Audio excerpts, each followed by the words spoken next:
بسم الله والصلاة والسلام على رسول الله. اللهم صل وسلم وبارك على سيدنا محمد أفضل الخلق وعلى آله وصحبه وسلم. ازيكم يا حبايبي، عاملين ايه؟ يا رب تكونوا بخير. نسمي بالرحمن ونحط لايك واشتراك، وطبعا تعالوا معانا كده نشوف الأوردر الجميل النهارده اللي مطلوب مننا كيكة. بسم الله ما شاء الله، يجعلها بالهنا والعافية لكل ياكل منها. جبت 6 بيض للكيلو الدقيق، وجبت 4 فانيليا و3 كيك شيف. طبعا كل هيتو ضربته في الخلاط، وكيس عصير برتقال من اللي هو التن كده.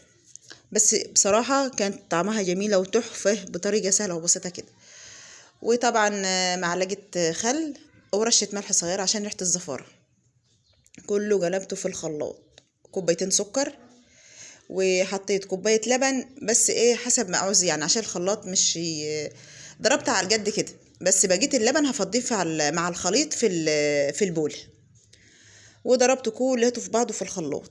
بصراحه ما يعني، كانت في واحده قاعده قصادي بتقول ما تضربي كله في العجان. قلت لها لا، انا بحب اعمل بالذات الكيكه في الخلاط. شفشق الخلاط ده انا بعمل فيه كل حاجه. والاربعه فانيليا برضو فضيت كله فضيته في الخلاط. وجبت اللي جت جنبي دي يا جماعه، دي بنت اختي. انا كنت شغاله، قالت انا هاجي اصور جنبك. قلت لها حاضر، تعالي يا براء صوري جنبي. هي بتحب تطلع معايا في اي فيديو بجد يعني. سابت مامتها قاعده وقالت انا هاجي جنبي. قلت لها تعالي جنبي، ايه اللي حصل يعني؟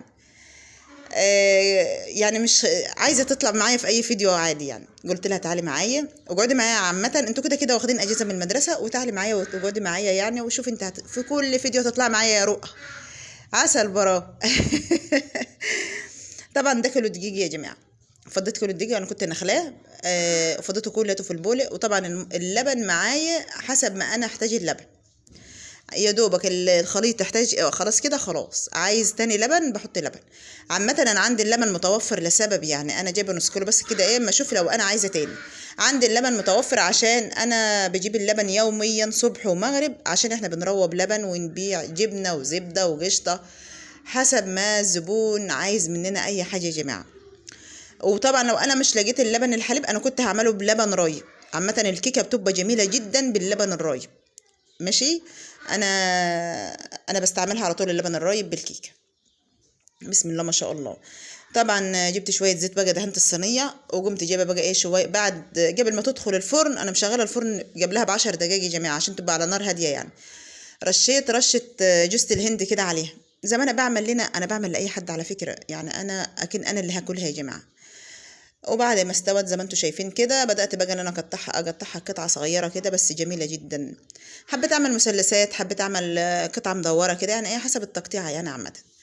المهم انا في طبقين هيتملوا، وطبق صغير برضه هيتملي لسبب اللي عايزة. في واحدة كده عزيزة عليا قالت لي سوري انا عايزة نص كيلو بس على الجد كده. قلت لها حاضر، هي اللي هتاكله لوحدها يعني عامة. قلت لها اللي انت عايزاه، ومش عايزة اي حاجة وجيبها لك كده عادي برضه. قالت لا وزنينه نص كيلو وهاتهولي. عامة انا يا جماعة كانت طعمها تحفة. وحكاية الكيكة دي بصراحة يعني، انا خدت حتة صغيرة كده من يعني ايه، بس كان طعمها جميل جدا عامة.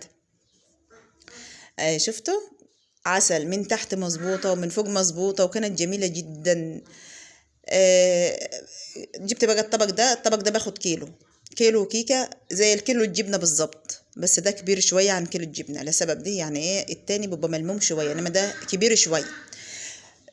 جبت الاكبر طبق عندي في اللي انا جايباه يعني للجبنه وكده، وقمت جايه بقى ايه وزنته يعني، حطيت فيه الكيكه وقمت جايه وزنيه. اللي عايزه هم 3 تنفار عايزين مني يا جماعه. جيت بقى ايه عملت الطبقين دولي. رصيت فيهم الكيكه، وجيت طبق صغير برضو حطيت فيه نص كيلو على الجد. رغم اللي كانوا قاعدين يا جماعه، قلت ده اللي قاعدين بيقولوا احنا عايزين ندوق يا سوير، قلت لهم بصوا انا هعمل الاول الطلبه اللي مطلوبه مني الاوردرات الجميله دي، ولو فاضيه يا ستي انتوا وهي اوعدكم هحط قدامكم الصينيه بحالها. قالوا يعني احنا ناخد فاضيه؟ قلت لها لا انتوا مش بتاخدوا فاضيه، يا تقعدوا وانا هعمل لكم احلى صينيه. بس ديت صحابها جايين دلوقتي عشان هم عايزين الكيكه دي جاهزه على طول. اقعدوا وانا هعمل لكم احلى صينيه والله، وهقسمها عليكم كلكم. قالوا لا احنا عايزين من دقوت والله اصبروا، اللي يفض منه خدوه. اللي يفض اصلا يعني منها خديه. شالوا الصينيه كلها يا جماعه، وقمت جايبه بقى الثلاث طبق ده. الطبق الصغير ده نص كيلو، والطبق الكبير كل طبق كبير انا وزنته على فكره. كل طبق كيلو. انا وزنه كل طبق من الكيك كيلو. ليه انا عملتها قبل كده برضو منك الكيكه. قلت لهم خلاص ماشي اللي انتوا عايزينه وتشرفوا.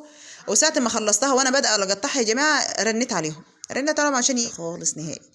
على فكره انا كنت ظابطه العجان كده جنبي على اساس انا كنت بعد ما العجين التورتايه بس حطيت العجينه في الفرن تستوي بفرن البوتاجاز. وبعد كده ايه بدات بقى بصينيه الكيكه ديت، يعني عشان الكيكه بتخلص مدتها بسيطه يعني عن التورته وكده، مش بتاخد وقت عامه هي الكيكه على طول يعني. بسم الله ما شاء الله. شفتوا انا غلفتها كده تغلفه كويسه.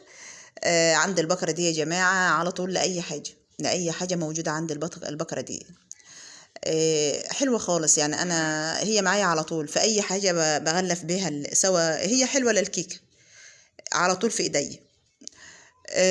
قلت بقى خلاص، بس جهزت بقى الشنط على اساس ان هم ياخدوها فيهم برضو. بس انا حبيت بقى ان انا اعمل الصينيه الجميله دي النهارده واصورها معاكم، رغم ان انا نزلت كام صينيه على الصفحه. بس هو ده الشغل النهارده يا جماعه، وهو ديت حياتنا النهارده، ويجعلها بالهنا والعافيه لكل اللي ياكل منها. انا ببقى مبسوطه جدا جدا والحاجه ناجحه في ايدي، عشان يعني ياكلوا الحاجه كده وهم مطمنين، مش يقولوا يصير فيها حاجه وحشه او اي حاجه. لا والله يا جماعه، اللي طلبها وعملت لها قبل كده عملتها تاني وهعملها على طول، وما بغيرش المقادير بتاعتي، وهي دايما على طول معايا كده يا جماعه. بس كانت طعمها تحفه وحكايه. انا لما شلت لهم الصينيه خدوها بقى كلوا اللي فيها اللي بقيت الصينيه قالوا انا يا زور، قلت لهم انتوا حرين. ليه كان قاعد كده نفر اختي وبنتها وكده، قلت كلوا بقى اللي فايض. وام برضو كانت قاعده برضو تقول اعملي لنا صينيه، قلت حاضر هنمشي الناس الاصدقاء الاول كده ونديهم حاجتهم الاوردرات بتاعتهم، وبعد كده هعمل لكم احلى صينيه والله. بسم الله ما شاء الله، احلى عمال صينيه كيك بطريقه سهله.